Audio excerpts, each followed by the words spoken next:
Good morning. Welcome to Plugged In. We will be in Daniel chapter 1 right after this.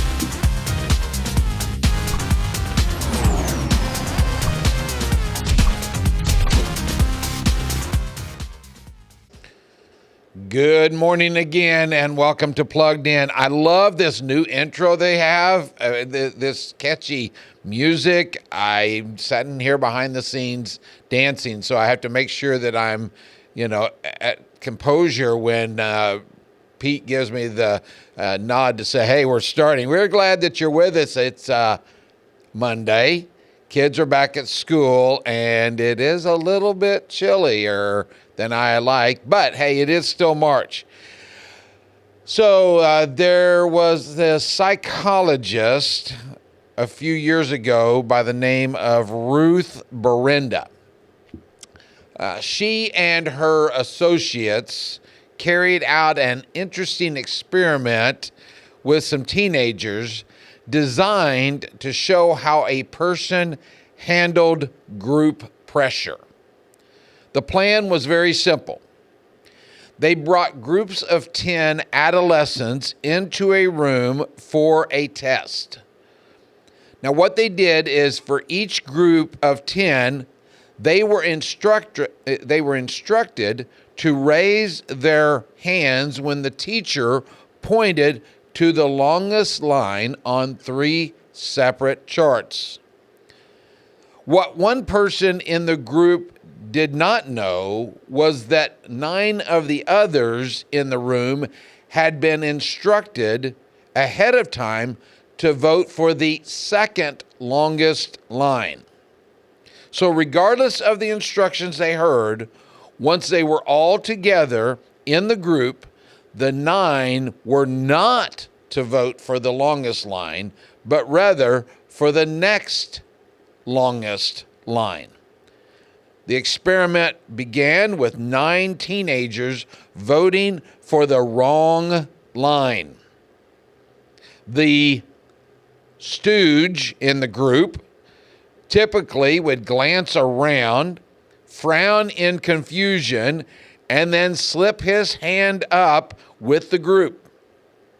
The instructions were repeated, and the next card was raised.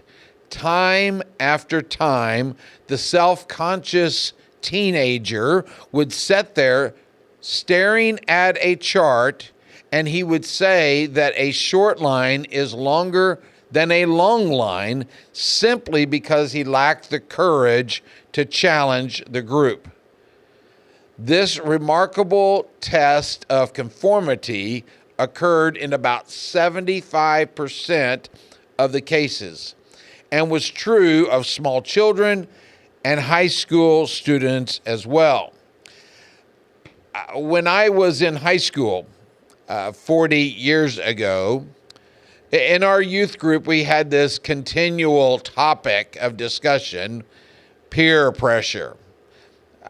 It just seemed like everything funneled down to that, and rightly so. A lot of things that we do in our life are done because we're pressured by our peers. And for what it's worth, that doesn't happen just in our teenage years. Adults fall into peer pressure as well. We just don't call it peer pressure. We have a fancier phrase for it. It's called keeping up with the Joneses. Well, I want to read a story for you out of Daniel chapter 1 that illustrates a moment in which a young man was feeling pressured, but he stood his ground. So it's a lengthy passage, so I'm going to read the first 7 verses. If you want to follow along in your Bibles, I want to encourage you to do so. In just a few moments, the key verse that I want to hit will appear on the screen. So Daniel chapter 1, 1 through 7. Now, it's Monday morning. I've read this story before, but it is from the Old Testament. So pardon me if I mispronounce some of these Old Testament names. Even though I've practiced them, I wish they would have given them regular names. You understand. Here we go. In the 3rd year of the reign of Jehoiakim, king of Judah, Nebuchadnezzar, the king of Babylon, came to Jerusalem and besieged it.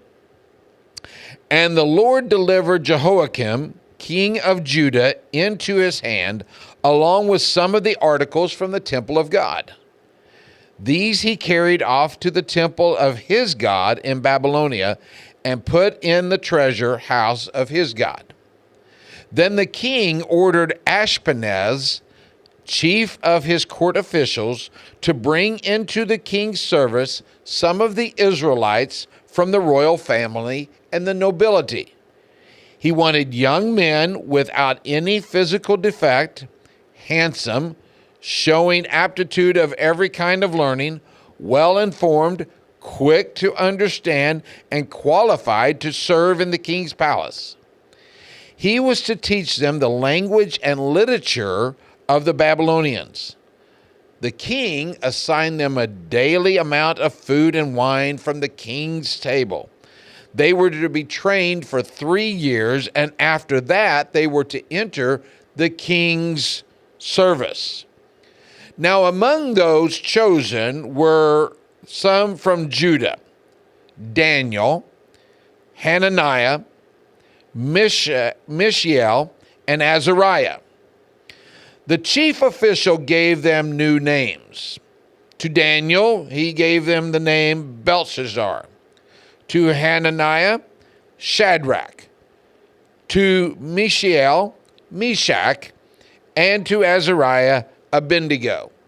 That's the ones we know of the most: Shadrach, Meshach, and Abednego. And we might continue through the story of Daniel as we see some things that they were faced with for the next few weeks. But here's what has happened.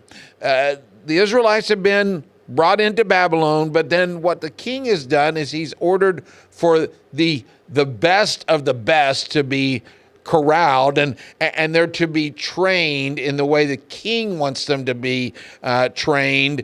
And he's going to woo them a little bit by allowing them to eat from his table. They can eat the finest food, drink the finest wine. Here's what happens in verse 8 that will appear on your screen.